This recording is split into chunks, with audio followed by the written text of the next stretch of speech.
on your mental health tonight. Students falling behind in grade school. Now's the time when teachers may reach out with their concerns. How parents respond is really important here. So here to explain is Dr. Erica Lee, a psychologist at Boston Children's Hospital. Always good to see you, Dr. Lee. Same here. Researchers say about 6 million children in the U.S. receive extra support at their public schools. So what can you tell us about the most common reasons?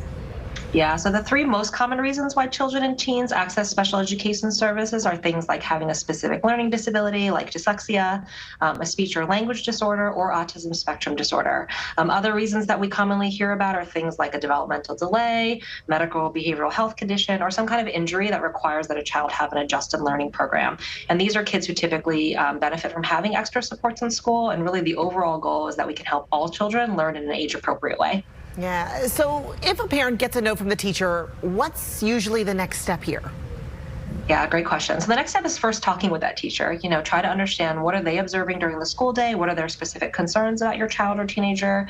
Your child may require some additional evaluation to identify what's causing whatever issues they are having in school, and then to work with you to develop an individualized learning program for them. So that can include a range of accommodations at school. So anything from sitting in a quieter part of the classroom or having extra time on tests, to using an alternative teaching method, or even having extra time with tutors or counselors. I always refer families to the Massachusetts Department of Elementary and Secondary Education. They have a wonderful website that explains what is special education, how does the referral and evaluation process work, what are the requirements for paperwork and timeline, that kind of thing. Families usually find that pretty helpful. Yeah, you might get a note from a teacher, but what do you make about, or what do you think about reaching out to a pediatrician for a second opinion? Yeah, great question. It never hurts to talk to your pediatrician. That's what I always say to families.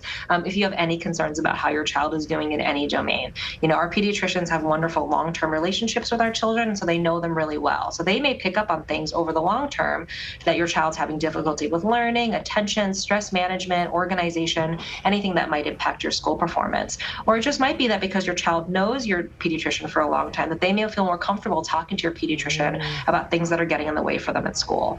And of course, if you need a referral to another health specialist, like let's say someone to help with sleep or mental health, your pediatrician is always a good place to start for a referral.